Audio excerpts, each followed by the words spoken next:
10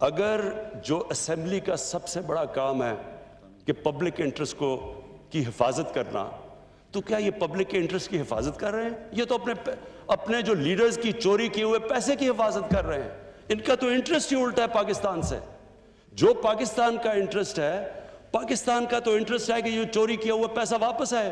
انہوں نے اپنی اپوزیشن کا مقصد یہ بنا دیا کہ کسی طرح وہ اس چوری کیے ہوئے پیسے کو بچا لیں.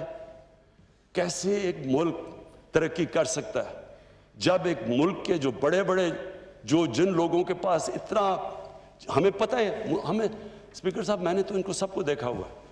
مجھے تو پتہ ہے ان کی پہلے حالات کیا تھے. مجھے تو پتہ ہے یہ جس طرح اب آپ جو دیکھ رہے ہیں اسحاق ڈار کو دیکھیں. اسحاق ڈار ایسے لگتا ہے کہ اس کے باپ کی سائیکل کی دکان نہیں تھی، مے فیئر میں کوئی مرسیڈیز کا شو روم تھا. نواز شریف، ان کی شریف کی فیملی، اب ان کی فیملی دیکھ لیں. ان کی فیملی ایسے نہیں لگتی کہ گوال منڈی میں بڑی ہوئی ہے، لگتا ہے یہ بکنگھم پیلس میں بڑے ہوئے ہیں سارے.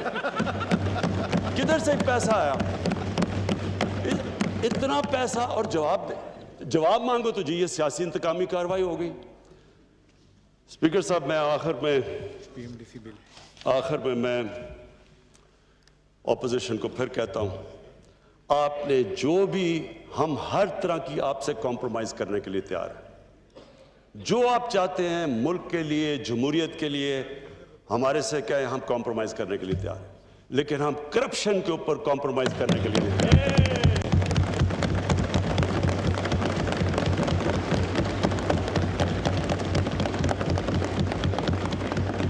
میں آخر میں ہاؤس کا شکریہ ادا کرتا ہوں. یہ جو پی ایم ڈی سی کا بل پاس کیا یہ بہت ضروری تھا. اسپیکر صاحب بدقسمتی سے ہماری جو میڈیکل کالجز اور ہمارے جو ڈینٹسٹری ان کے کالجز کی جو سٹینڈرڈ ہے وہ گرتی جا رہی تھی. اس کے لیے بڑا ضروری تھا کہ جو انٹرنیشنل بیسٹ پریکٹسز ہیں اس کے مطابق ہم ان کی سٹینڈرڈز ریز کریں. اور یہ جو بل تھا، یہ کوشش تو کر رہے تھے 1.5 سال سے. میں پھر سے ہاؤس کا بڑا شکریہ ادا کرنا چاہتا ہوں کہ آج انہوں نے یہ بل پاس کیا، اور انشاءاللہ اس سے ہمارے ڈاکٹرز اور ڈینٹسٹ کی سٹینڈرڈ بڑھ جائے گی. بہت شکریہ.